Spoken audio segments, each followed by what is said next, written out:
Então é um prazer novamente estar aqui com vocês.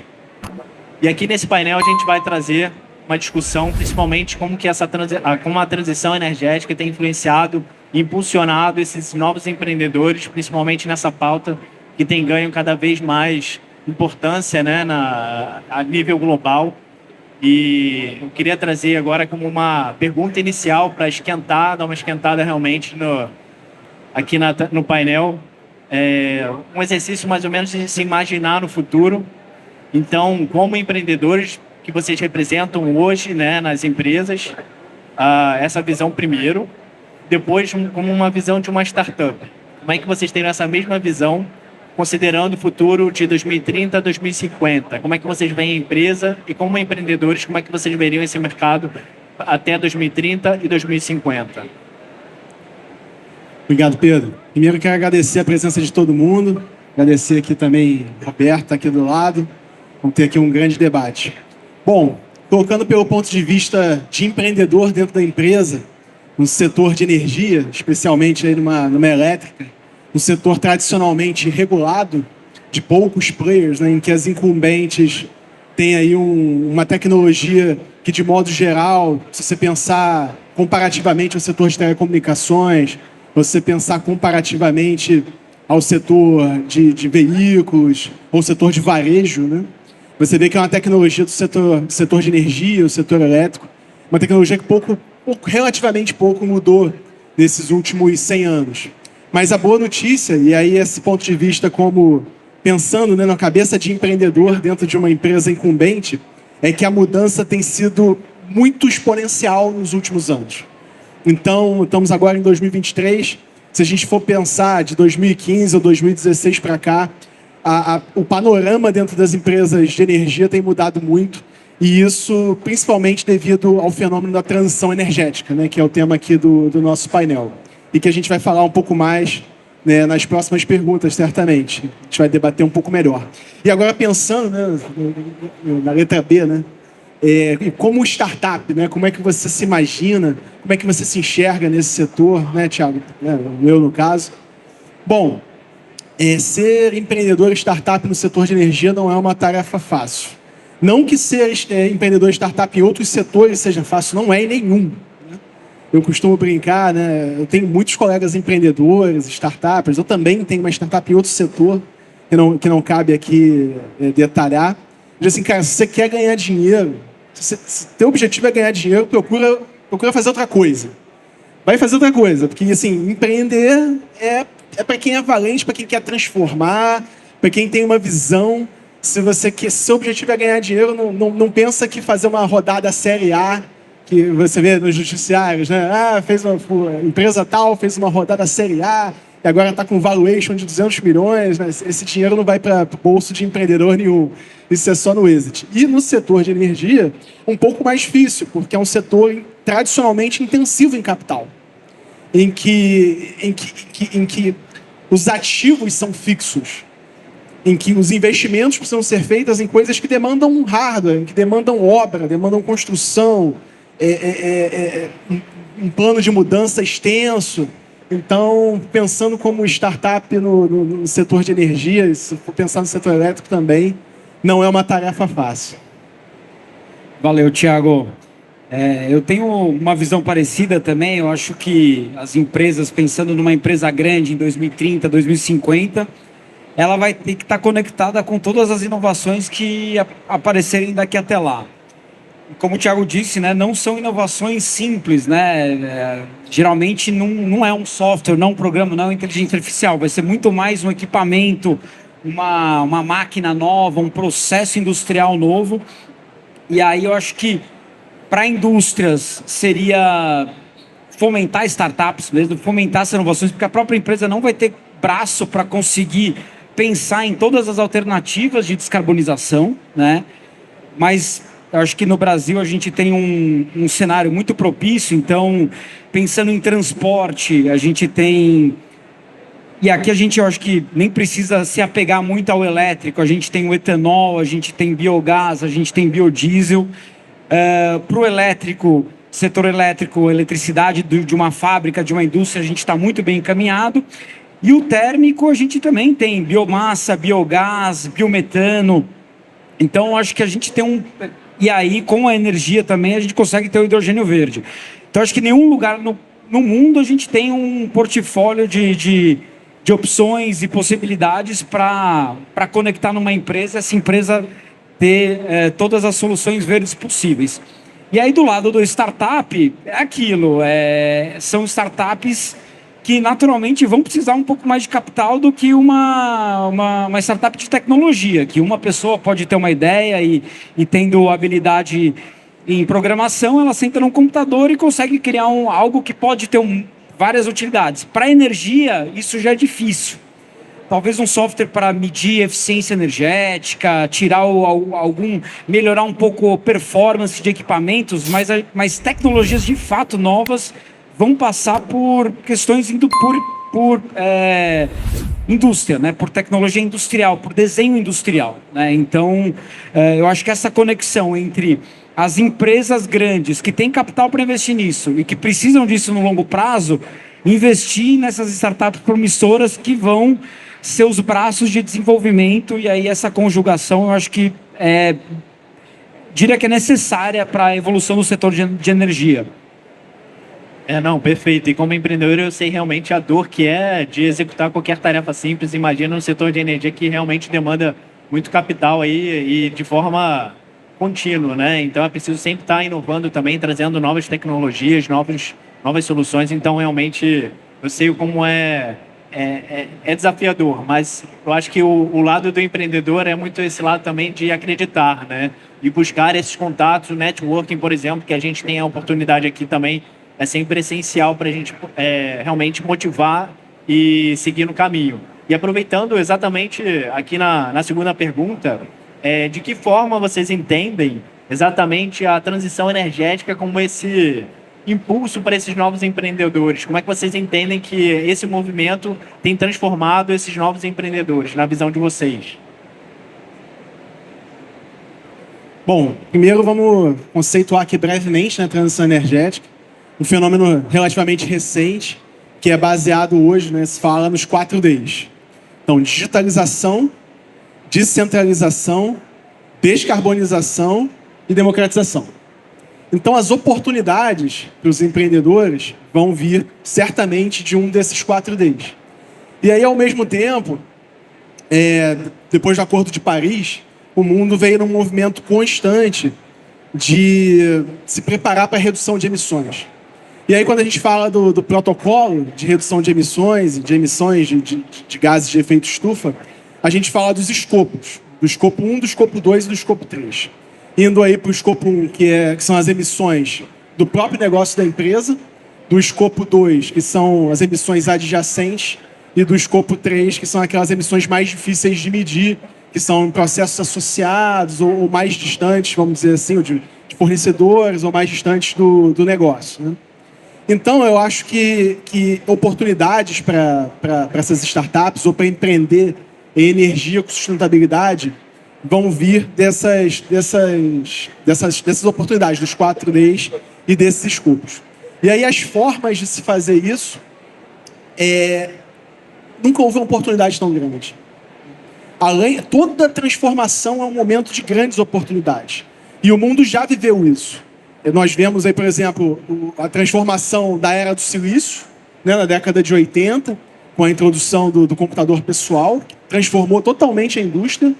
A gente viu, por exemplo, acontecer de novo na era do software, na década de 90, em que novamente tudo mudou, tornou o hardware acessível.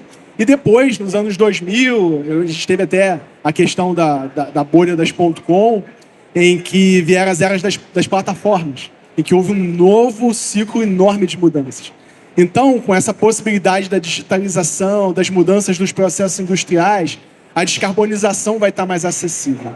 Com a descarbonização mais acessível, surge a oportunidade de novos entrantes, e aí a oportunidade de empreender, de vir ser essa força mobilizadora para realizar, então, esse fenômeno da descarbonização.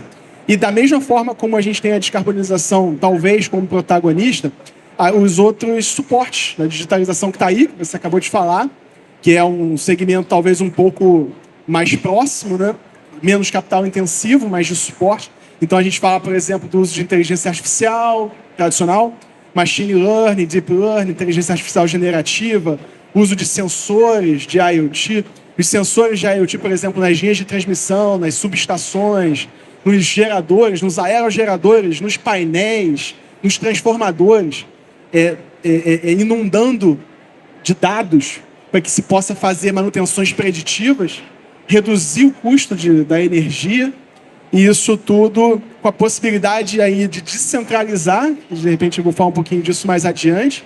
O nosso mercado de energia está cada vez mais, eu vou falar depois, mas passando por um movimento de descentralização com o objetivo de democratizar o acesso à energia. Não só movimento de democratização geográfica, como a gente já viu, por exemplo, né, em outras ocasiões, Luz para Todos, né, algumas décadas atrás, mas aqui no país e em outros lugares do mundo, coisas semelhantes também, nos países em desenvolvimento, né, e nos outros, como também a redução do custo da energia, que hoje é uma possibilidade de quebra de paradigma, né, no futuro, talvez, vocês falaram, 2030, 2050, energia próximo, quem sabe, a um custo marginal, né, e que permita, então, a energia aí sendo um elemento principal para a dessalinização da água, o acesso à água, o saneamento, né? Trazer o saneamento para a população. Então, acho que essas são... assim, é um manancial de oportunidades. Será que está ali do lado? É um manancial de oportunidades aí para empreender nesse setor, mas é um setor que tem seus desafios. Legal, Thiago. Eu vou falar... Bom, o Thiago é da Eletrobras, né? Então, fala com propriedade de energia elétrica, e a Combil lida com energia térmica, que é outro segmento de energia que basicamente é calor, né? Calor, fluidos térmicos, é uma energia que toda indústria usa para secar, esterilizar, evaporar. Basicamente a chaminé da indústria é a caldeira e a geração de energia térmica. E a energia térmica, que é o que a Combil trabalha, ela prevê um outro leque de empreendedorismo, né? Eu vou dar um exemplo aqui, né? Então, em 2015, a gente chegou no estado do Pará com uma situação que era a seguinte: havia uma mineradora que queimava óleo, combustível para gerar energia térmica, e do outro lado você tinha uma cadeia de produção de açaí, né? Super informal, onde basicamente a comunidade ribeirinha entra na floresta, pega o açaí, separa a polpa do coquinho, e o coquinho jogava no rio, jogava em praça pública, né? E aí, em 2015, a gente chega no estado do Pará e consegue criar uma solução para endereçar as duas coisas. Então, a gente bota uma caldeira a biomassa dentro dessa mineradora e passa a fomentar toda essa cadeia de produção de açaí e consegue capturar todo esse açaí para ser queimado na caldeira. Eu estive lá agora, recentemente, há 2 meses atrás, fazia 8 anos que eu não ia lá para Barcarena, que é onde fica o nosso projeto. E hoje você não tem um coquinho mais de açaí que é jogado no chão. Todo mundo tem um bag gigante na frente da sua casa, onde descarta esse coquinho. E aí as pessoas agora recebem por esse descarte. Depois você tem outro empreendedor que pega um caminhão com um braço que vai recolhendo esses bags, vende para um intermediário que entrega para mim. Então a gente conseguiu criar alguns níveis, né, de empregos e profissões e empresas que não existiam, né? Que basicamente essa logística reversa do açaí. E esse é só um exemplo, né? O Brasil é uma potência agrícola, a gente produz inúmeros resíduos, a gente tem um potencial enorme de aprofundar esses resíduos. Hoje a gente tem, por conta do setor de papel e celulose e sucroalcooleiro, a gente praticamente só reaproveita resíduo de eucalipto e bagaço de cana. Todas as outras biomassas ainda são desconhecidas, né? Tanto pela característica delas, até para você ter um equipamento que permita você queimar esse equipamento. Então, olhando aqui um pouco para o setor de energia térmica, eu vejo que tem um potencial de empreendedorismo enorme. E aí é um empreendedorismo um pouco mais simples, né? Porque ele não envolve tanta tecnologia.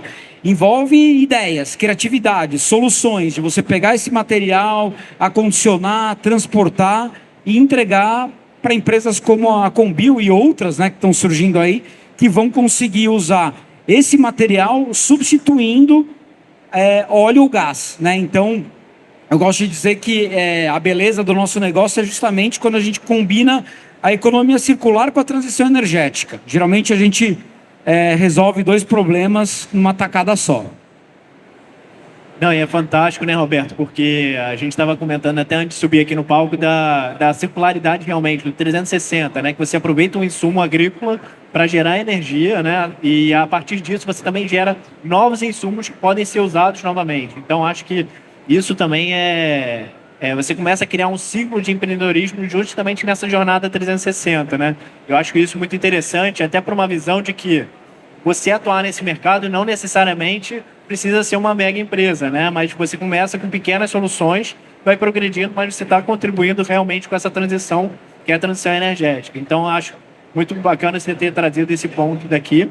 E aí, agora na segunda pergunta, que é justamente dos desafios. É claro que você citou exatamente aí, não é preciso uma mega empresa, mas hoje, com as soluções que têm surgido, a gente sabe que tem uma interpretação, principalmente como a questão dos hardwares, né, lá atrás, que era muito custoso, o computador ocupava uma sala inteira e era extremamente inviável para qualquer tipo de empresa.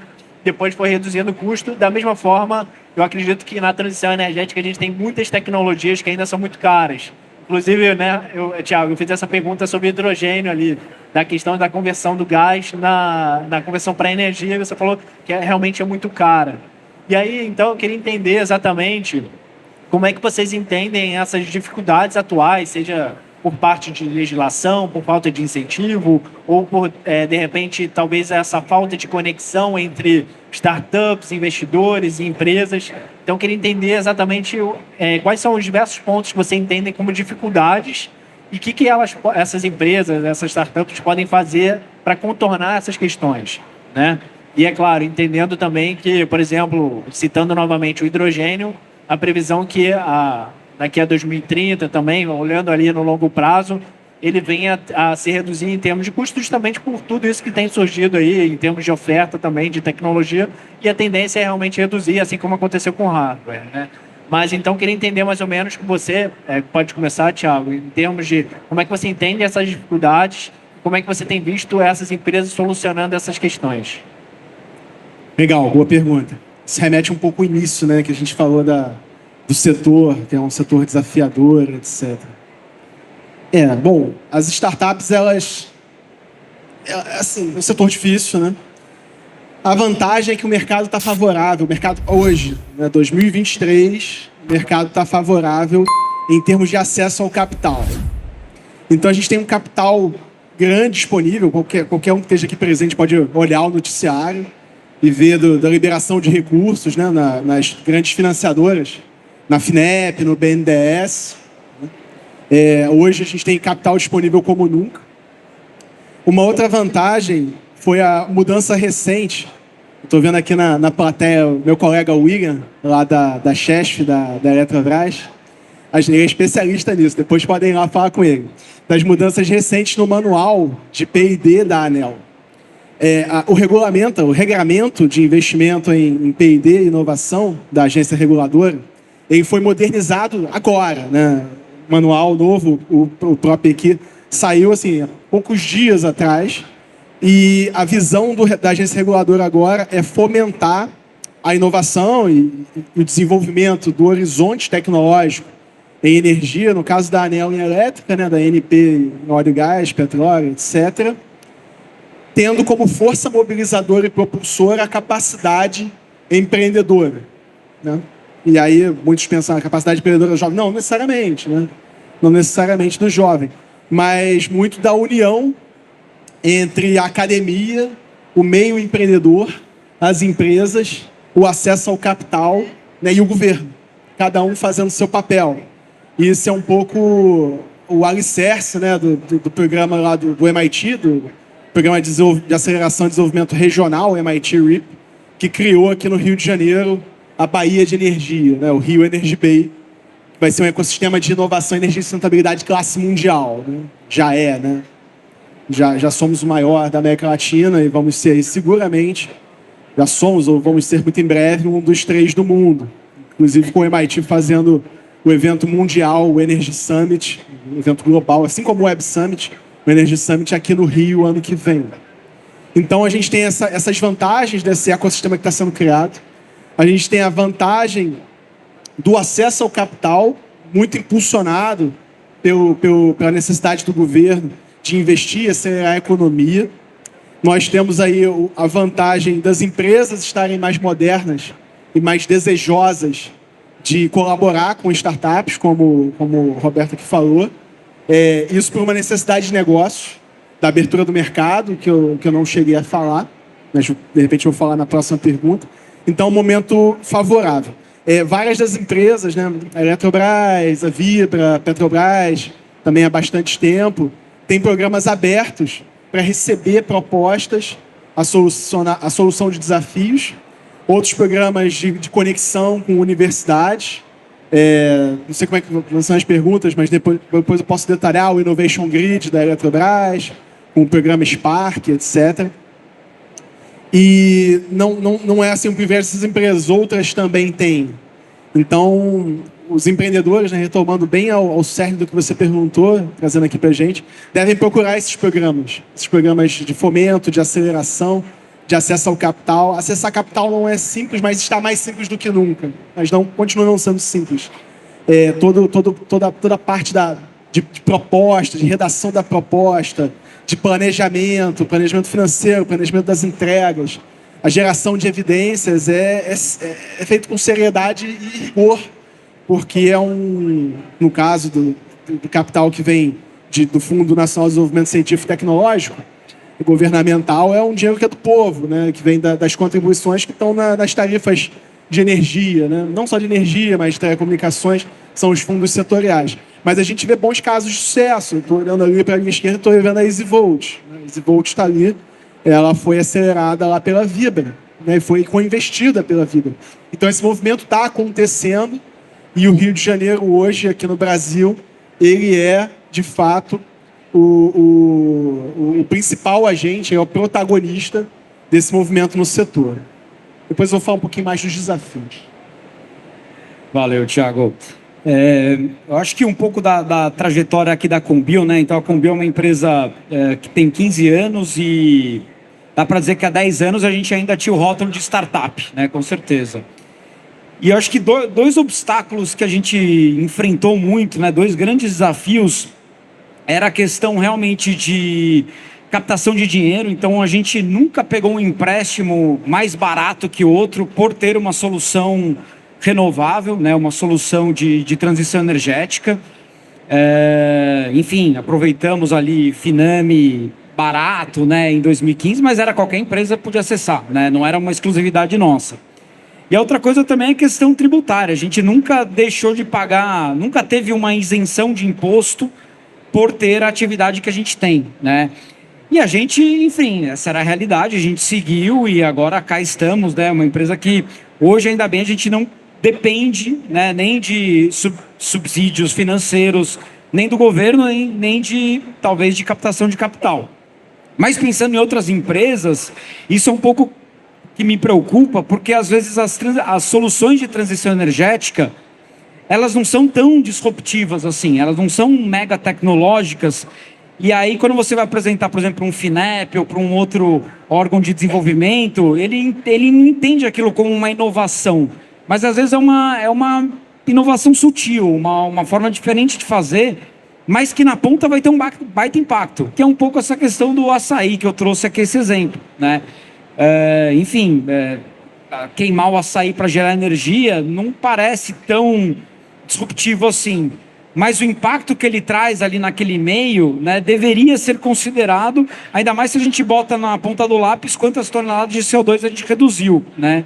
Então, isso deveria ser olhado um pouco mais, tanto pelos bancos e pelo Secretaria do Estado, né, na hora de cobrar o ICMS, etc., da gente ter alguns benefícios justamente para incentivar e acelerar essas novas empresas, porque às vezes as empresas ficam patinando ali naquele começo que é sempre difícil, porque não tem esse empurrãozinho que muito bem poderia ter, né, de bancos e do governo.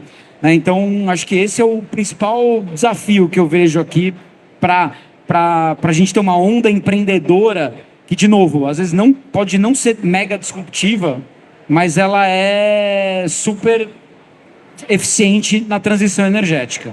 Se eu puder acrescentar aqui nos desafios, né? Esse foi um ponto bem relevante. O Roberto trouxe aqui para a gente. Hoje a gente tem um cenário de energia que não é assim dos mais favoráveis a investimento em inovação na geração. Hoje a gente está com o preço do megawatt variando entre 100 e 130 reais, né? O custo aí do megawatt-hora nas renováveis, né? Que são incentivadas lá no Nordeste com 50% de redução da TUST, né? da taxa de uso do sistema de transmissão e distribuição. E, ao mesmo tempo, além de a gente estar com esse PLD baixo, a gente está com as distribuidoras sobrecontratadas, ou seja, mais excesso de oferta. Ou seja, preço megawatt hora baixo, PLD baixo, excesso de oferta, distribuidoras subcontratadas. Provavelmente a gente não vai ter ou nenhum, ou talvez poucos leilões de energia no curto prazo. E aí a gente olha o panorama mundial, a gente está com um cenário de inflação elevada nos Estados Unidos e na Europa, e aqui no Brasil a gente está com taxa de juros beirando, né, nos 13%, quase beirando 14% ao ano. Então, como é que fica na cabeça do investidor o meu retorno de capital? Pô, eu tenho aqui um custo do megawatt baixo. Eu tenho o mercado financeiro me premiando em 14%. Eu tenho um setor que tem relativamente poucas startups. Se você for entrar na base da Associação Brasileira de Startups, você vai ver que o número de startups em energia, ou startups relacionadas à sustentabilidade, é significantemente mais baixo do que, por exemplo, as startups baseadas em plataforma ou baseadas simplesmente em tecnologia da informação. Essas startups nesse mercado necessitam de um capital paciente. Eu estou falando, se eu estou buscando uma inovação substancial em energia, usando tecnologia de forma massiva, eu vou ter muito investimento.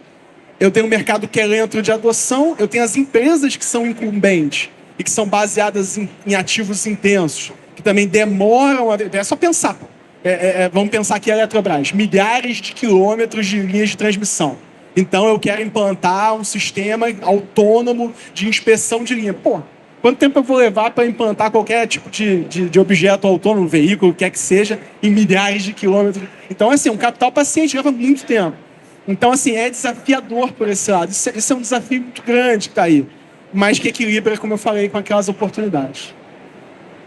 Não, muito obrigado. E eu queria dar continuidade realmente no detalhamento do que vocês, como empresa, né, aí representando as empresas, têm criado nesse relacionamento com essas startups, né?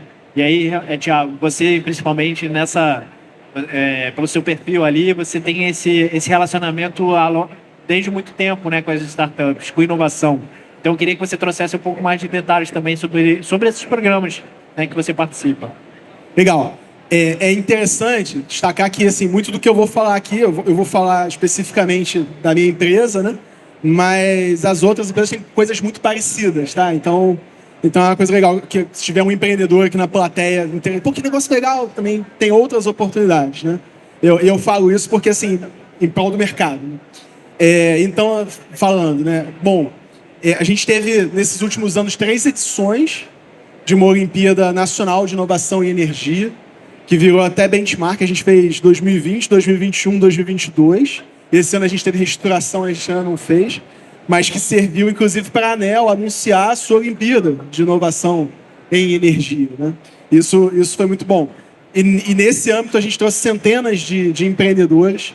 A gente fez um funil largo, então a barreira de acesso a participar era gratuito, e a barreira de acesso a participar da Olimpíada não era uma barreira extensa, era uma inscrição simples, um processo fácil. E nessa Olimpíada a gente capacitava o empreendedor, né, para entender o setor de energia, para entender o que era relevante e como ter sucesso empreendendo nesse setor, e fazer as conexões com o restante do ecossistema. Na última edição foram 34 instituições participando em conjunto, e aí envolvendo universidades, centros de pesquisa, mas principalmente empresas, intraempreendedores e estudantes interessados, né? Essas Olimpíadas geraram, ao todo, 54 propostas maduras, e dessas propostas maduras, 11 foram aceleradas num programa de sandbox interno, que era uma Corporate Venture Builder, um embrião de Corporate Venture Builder, em que a gente impulsionava esse grupo que acabou de criar uma ideia ou trazer uma ideia em estágio ainda de pouca maturidade para desenvolver. E a gente teve alguns cases interessantes. A gente tem a SolarBot com o projeto Cleantech, em que eles estão agora implantando lá na usina de Campos, uma fotovoltaica nossa, mas eles também têm em outros lugares do país, robôs para limpeza autônoma de painéis solares, e que trazem um benefício muito relevante, de até 20% em alguns casos, na eficiência, né, ou na perda de eficiência devido à sujeira. Outra startup é a Score Energy, do Luiz Miranda, ele estava por aí, tentado por aí no evento, em que permite uma ferramenta de acesso a pequenos e médios negócios para fazer cálculo de eficiência energética, fazer compra antecipada de energia. É uma startup com um negócio que já prevê, né, a portaria do Ministério de Minas e Energia, a portaria 50 de 2022, que em 2024 a gente vai ter aí provavelmente 122 mil clientes, né, ainda por enquanto na alta tensão, mas é uma abertura grande de mercado, procurando oportunidades no mercado aberto, né, contratar baseado em preços e outras condições, que vai aquecer muito, né. Esses são dois exemplos. A gente tem a eCharging, que estava apresentando aqui na última edição da Rio Innovation Week, como uma oportunidade para corredores de transporte de passageiros, eletrificar. Na verdade, ela baseado na recarga wireless, ela permitia que corredores urbanos de transporte de passageiros fizessem a renovação de sua frota baseada em diesel para eletrificar com baixo custo e obter aí o retorno de investimento aí em menos de 2 anos. Então, trazendo aí uma solução para cidades inteligentes, para sustentabilidade, né, redução de emissões, etc. Esses são três exemplos dos 11 mais maduros, aí num funil de 54. E aí, além da Olimpíada, o que a gente lançou esse ano foi o Innovation Grid. O Innovation Grid é a nova plataforma da Eletrobras de conexão com o ecossistema. E dentro do Innovation Grid a gente tem 3 módulos. O módulo Power Up, que é um módulo de divulgação de desafios da empresa. Nós divulgamos dezenas de desafios, 11 desafios. Recebemos aí quase 300 startups que se candidataram. E a gente vai ter nas próximas semanas um pitch day dessas soluções para 7 dos desafios priorizados, permitindo aí que dezenas dessas startups apresentem suas soluções para os desafios internos. O Power Up é um programa de contratação de startups que já estejam na fase de maturidade, que permitam serem contratadas diretamente, já ter um produto relativamente maduro, antes fazendo POCs com a empresa. Temos aí o Spark, que é uma iniciativa de conexões com universidades, estudantes, e esteiras dentro de universidades. Né?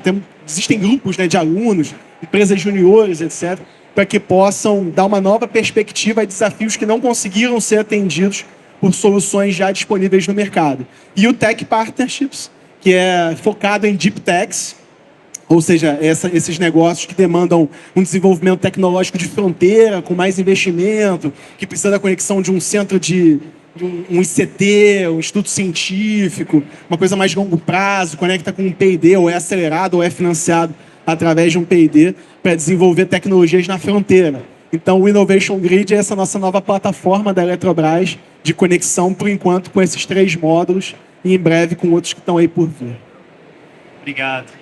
Roberto? Legal, Thiago.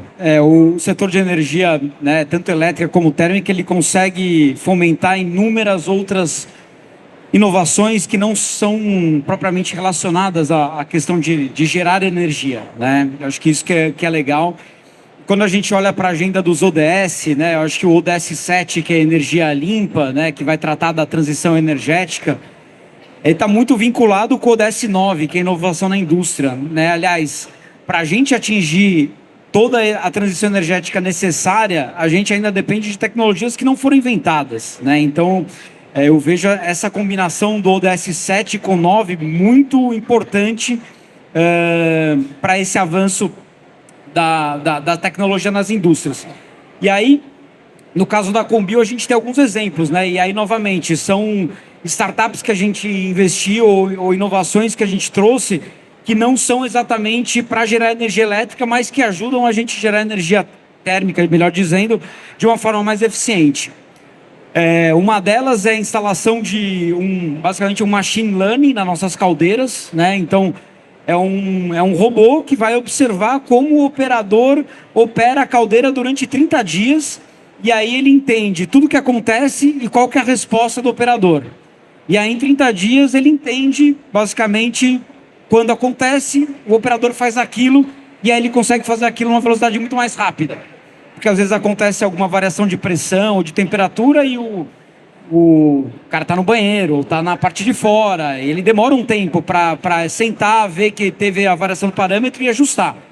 E aí você consegue fazer isso em 30 dias, é incrível. Você tem um machine learning que faz essa operação da caldeira de uma forma bem mais eficiente que um ser humano.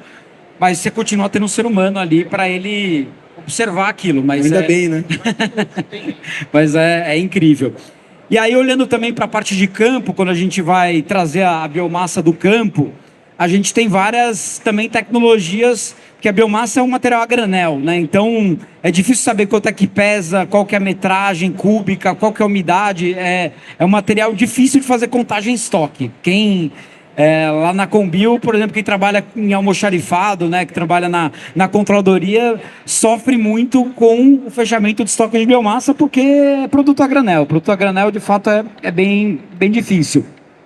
Então, a gente tem alguns lugares onde a gente tem operação com eucalipto, e aí a gente descobriu uma startup estrangeira que tem, né, uma tecnologia de drone que ele sobrevoa a área, tira várias fotos, cria um modelo 3D e consegue te dar uma cubagem bastante fiel de quanto eucalipto você tem, né? Que isso é uma dor não só nossa, mas de qualquer empresa que mexe com floresta, portanto, grandes papeleiras inclusive. E aí, quando essa biomassa ela é picada, né, ou mesmo quando a gente pega casca de arroz ou bagaço de cana, ou madeira reciclada, a gente traz para um barracão grande, mais ou menos o tamanho desse barracão, e aí a gente também tem outra dificuldade de saber quanto de biomassa eu tenho aqui. E aí você tem uma tecnologia que são vários sensores espalhados pelo barracão inteiro, que vai criar modelos tridimensionais de cada uma dessas pilhas. Você vai dar a densidade daquele material e ele vai te devolver o seu estoque, né? Então, a gente também, assim, a gente entende que a gente não conseguiu ainda aproveitar nem um terço das possibilidades que tem disponíveis já hoje para a gente melhorar a eficiência da operação, contagem de inventário de biomassa, trazer mais eficiência energética. Então, eu acho que é isso. Acho que toda empresa de energia que se preze, seja ela elétrica, térmica, ou até de combustível, né? Porque o etanol é energia, só que é energia de transporte. Não pode se desconectar assim, nem um minuto das inovações tecnológicas, de fomentar startups, porque um ano que você fica sem se atualizar, já surgiu 3, 4 coisas novas que podem mudar, às vezes, drasticamente a sua operação, trazer custos assim na veia. Então, eu acho que essa mensagem aí que eu queria dar. Não, perfeito, obrigado. E antes da gente até abrir as perguntas para a plateia, queria que vocês falassem agora uma consideração final mesmo, em termos de o que vocês têm, desde um empreendedor que está ali pelo bootstrapping, né, tentando, sem qualquer tipo de investimento, crescer o seu próprio negócio, ou aquele negócio que está procurando um investimento através de programas, ou de investidores brasileiros, ou até internacionais. Que são essas... qual seria a consideração final para esses empreendedores? Boa, temos que dar uma palavra de incentivo, né? Uma palavra forte aqui de incentivo. Então vamos falar uma palavra forte de incentivo. Em 2021, a McKinsey fez um estudo da transição energética no Brasil, os impactos, etc. E lá em 2021, relativamente desatualizado, né? Mas foi o último estudo recente deles, eles previram 200 bilhões de dólares a serem investidos só no Brasil até 2030. Quem quiser fazer a conta dá R$ 1 trilhão. E a gente já está vendo aí que tem muito capital disponível, né, através desses últimos programas de fomento do BNDES e da FINEP. E assim, eu falo por experiência própria. Quando eu estava no setor de educação, eu peguei capital lá na FINEP, né? Eu pedi... Foi um negócio muito louco, que vale a pena até uma outra palestra só para falar disso. Eu fui responsável, né, por redigir e fazer a captação de 97 milhões. Né? Eu pedi 102, eles glosaram 5, ficou 97. Não é tão difícil quanto parece. Não é um passeio no parque, mas não é tão difícil quanto parece. E lá no Rio Innovation, no Rio Energy Bay, a gente lançou um playbook de investimento em energia para startups. Então, vocês acessem ao Rio Energy Bay, vocês vão encontrar o manual e todos os veículos disponíveis para aceleração e para investimento. E quem não quiser ir tão longe, né, pertinho aqui na Rio Innovation Week, a gente vai ter aí o workshop do Power Up, do programa Power Up, do Innovation Grid. Aquele rapaz ali, ó, de boné preto ali atrás, o Marcos, ele vai estar ministrando um workshop para quem for empreendedor e quiser saber aí, aprender como se conectar com a Eletrobras. Então, essa fica a palavra final, é incentivo. Trabalhem para, né, em vez para o Brasil, né? Esse é o lema, né? Vocês aqui, têm muito, né, contato, vocês são empresa B, né? Então, usem isso que vocês vão conseguir conciliar sucesso profissional, sucesso econômico e sucesso pessoal. Eu acho que esse é o core, que está no coração para quem quer empreender num setor desafiador e num setor, ao mesmo tempo, de tanto impacto na sociedade, como de energia e sustentabilidade.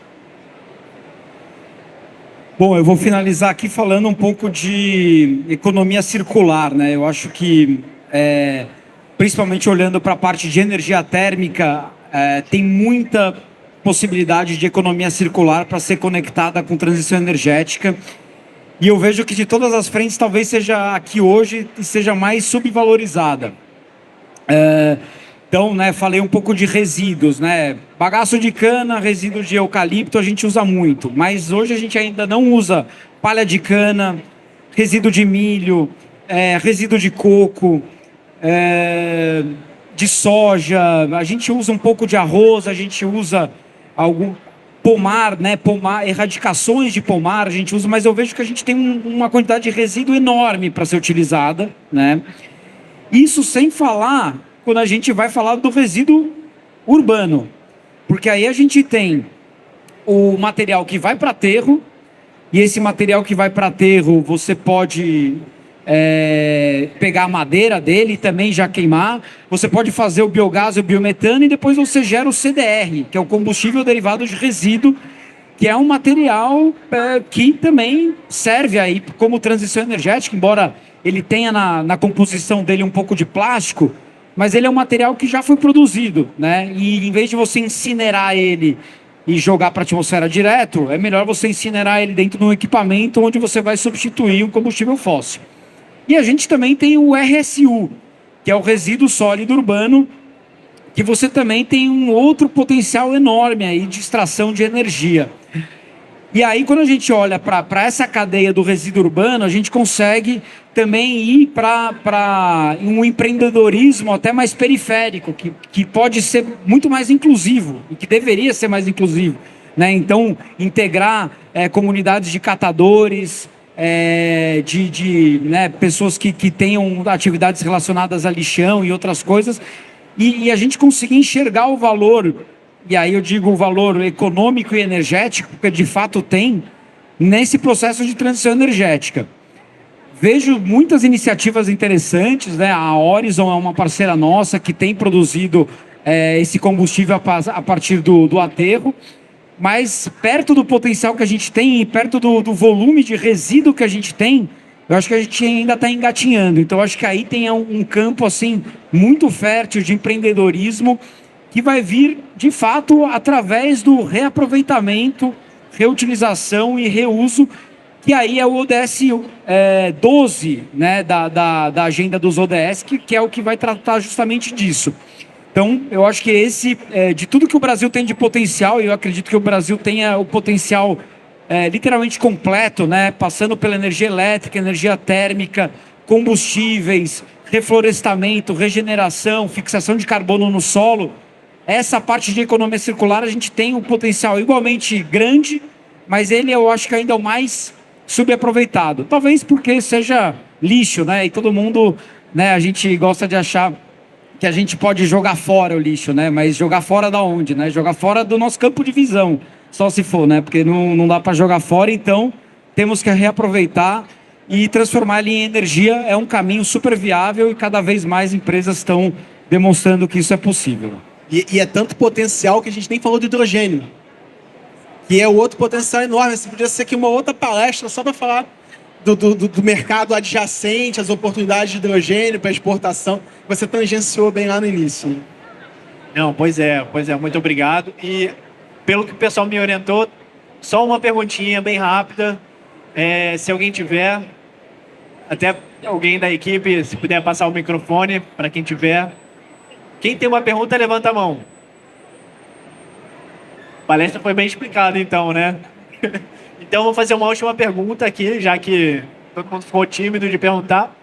Mas, considerando o cenário externo, Europa, Estados Unidos, Brasil, como é que vocês interpretam esse mercado em termos de potencial? O Brasil hoje é a grande potência nesse segmento, considerando que hoje já 87% é de fonte de energia renovável. O Brasil hoje é e será no futuro a grande potência dessa economia? Muito boa pergunta. O Brasil hoje tem 193 gigawatts de capacidade instalada. Nós somos o 7º mundial em capacidade instalada. Em capacidade instalada de renováveis, nós somos o 3º, não 7º, somos o 3º em capacidade instalada em renováveis. E o primeiro, o líder mundial, em percentual, 86%, líder mundial. Mas assim, essa é uma pergunta que ela tem uma casca de banana. Porque assim, a gente não pode pensar que é porque a gente é hoje que a gente vai continuar no futuro. Então, na verdade, a gente tem que dar um passo atrás e falar assim, como é que eu garanto ou avanço ainda mais? Tem todos esses potenciais, então assim, tem várias agendas, né? Os Objetivos de Desenvolvimento Sustentável tem várias agendas. A gente tem uma agenda social muito relevante, que talvez seja mais relevante, né? A mais relevante para a população. Né? E tem uma agenda que você falou, uma agenda de protagonismo global, que aí já é outra agenda. E aí, se eu fosse falar aqui um pouco da agenda de protagonismo global, eu iria pelo hidrogênio. Mas eu não sou especialista em hidrogênio, mas eu diria que não é hidrogênio para consumo próprio. Hidrogênio como um veículo para exportar energia. Então, essa é uma oportunidade. E são várias, hidrogênio verde, hidrogênio azul, e aí não cabe aqui a gente entrar em detalhes. Essa é uma, né? E talvez a mais relevante. Mas tendo essa consciência, né? De que não é porque é hoje que a gente vai ser, e a gente vai ver aí muito movimento entre as incumbentes, com essa abertura total do mercado prevista aí para os próximos anos. Bom, eu acho que o Brasil ele tem esse potencial de geração de energia elétrica e térmica verde, mas a gente também tem uma limitação para exportar. A gente não consegue entregar essa energia elétrica, talvez na Argentina, nos países vizinhos, mas a gente não consegue levar para os Estados Unidos, por exemplo. E a energia térmica, menos ainda. A energia térmica, ela necessariamente tem que ser produzida e consumida no mesmo local. Então, a gente tem uma biomassa que é ótima, que é a casca de arroz, e a gente tem lá no Rio Grande do Sul, a gente usa lá, mas a gente não consegue chegar com ela nem no Paraná. Então, ela necessariamente tem que ser consumida lá localmente. Então, a energia ela tem essa limitação de você não poder exportar e criar um diferencial competitivo de entrar com um produto de energia no mercado elétrica, né? Elétrica. Tem os navios petroleiros levam energia, né? Sim. Mas aí onde é que eu vejo a grande oportunidade para o Brasil? Duas, né? A primeira é o fato de que, ao ter toda essa matriz, esse portfólio de matriz energética inteiro verde, os nossos produtos vão ser mais verdes. Em algum momento, e já está se falando isso, os países vão taxar aqueles produtos que não têm a pegada, ou vão dar subsídios para aqueles que têm a pegada verde. Então, o Brasil hoje tem capacidade de exportar um alumínio mais verde do mundo, a carne mais verde do mundo, né, outros minérios, papel e assim por diante. Então, eu acho que essa é uma grande oportunidade da gente conseguir entrar em mercados que hoje a gente não entra e entrar porque a gente tem o produto mais verde do mundo. A outra possibilidade é quando você olha para multinacionais. Várias multinacionais, tem muitas fábricas no Brasil, e aí quando ele plota as fábricas dele num globo, né, num mapa mundi, e ele tem uma meta global de redução de descarbonização, e aí ele vai ver onde eu começo, com certeza ele vai começar pelo Brasil, porque o Brasil tem um monte de fruto maduro para colher, né? Então eu tenho visto empresas começarem a sua estratégia de descarbonização aqui no Brasil. E aí a gente começa a ter esse impulso de multinacionais empurrando essa transição e criando, né, um diferencial competitivo para o Brasil. Então eu acho que no comércio exterior, por mais que a gente não consiga exportar as energias ou grande parte para outros países, mas os nossos produtos vão ser feitos com essa energia e a pegada de carbono deles vai ser com certeza menor do mundo inteiro, e a gente vai terá que ter uma facilidade de vender melhor em outros lugares. Muito obrigado. Queria agradecer então aqui, agradeço o encerramento. Thiago, muito obrigado. Roberto, muito obrigado. Exemplos aqui na área de empreendedorismo e de soluções. E agradecer vocês também. Muito obrigado aí pela disponibilidade. E é isso. Obrigado. Obrigado, pessoal.